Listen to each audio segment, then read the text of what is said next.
When you have a broken heart, the first thing people usually ask you is, oh, how long were you guys together? And it's awkward and makes you feel dumber and even worse when the answer is, you weren't. Sometimes getting over a guy you just had a crush on who you never actually dated, or maybe you only dated a little bit, is way harder than getting over someone you were with for like 2 years. Because in an actual relationship, you know what's wrong with him. You've seen it up front. You have like kind of like a foothold to get over that wall of getting over someone. But when you haven't, they exist in just like pure fantasy. And fantasies are flawless. And flawless things are hard to hate. Here's how you get over a dude who you never actually was with, or, just weren't with enough. Let go of the idea that this dude was perfect. He wasn't. I promise you. And usually we have all sorts of like positive attributes that we associate with this guy that are founded in nothing. There's like zero reality. It's like, he'd be such a good boyfriend. He has so much fun. Why? Why do you think that? What are you basing that on? The 2 conversations you've had with him? How he acts around his football friends? Like, for every positive, and I'm going to call it fantastical, thought you have about him, replace it with a negative one. And I'm not usually the one to tell you, like, don't be so positive. Be more negative. Think negative thoughts. But in this case, you need to, because you need to kind of throw cold water on this fantasy land that you're living in when it comes to this guy. So if you're like, he'd take me on the best dates. No, he wouldn't. He would take you places where he had to use coupons because he's broke and doesn't get a job. Like, replace it with something very negative and something you find very gross. Also, and I think this is the hard part, let go of what I call the cocktail party moment. So much of the time, when we date someone or when we meet someone or we have a crush, we're not thinking about the actual day-to-day reality of what that person would be like, what their flaws are, like what their habits are, what their biorhythms are.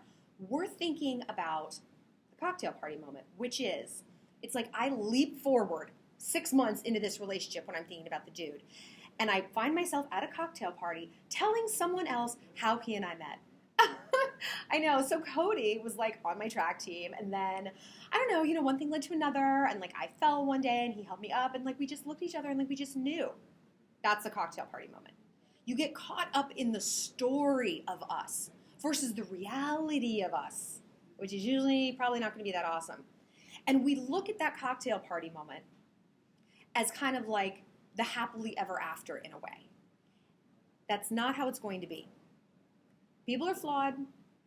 People got issues. And unfortunately, you didn't get deep enough into it to discover the reasons like he probably isn't good for you. But just knowing the fact that he didn't like you is reason enough why you could do better. He needs to acknowledge immediately that you're radical. So when we can like kind of let go of this like fantasy of the projection of how it's going to be into the future, a year, 6 months, we are therefore letting go of the idea that this person is going to complete me. He's not. No one can complete you. Relationships aren't 50-50, they're 100-100. You need to be 100% complete on your own before you can be part of a whole. You can't be half of a whole if you don't know what half you are. And you can't expect him to be half of a whole if you need like actually way more than half. Like if you need to be completed in and of yourself. That's not his job. That's our job, ladies. That's our job, human beings. You have to go out and get your own self-esteem, build up that core of self-esteem. I have a whole playlist on esteem, how to build it, how to fake it, how to project it, how to get the guy you want. It's only when you focus on yourself that you're going to be okay letting go of these fantasy relationships, because you're not going to need someone to kind of come and save you from your own life. For more, click subscribe. And if you have a love question of your own, submit it here as a YouTube comment or a YouTube message. And be sure to follow me on Twitter and Instagram at ShallonXO.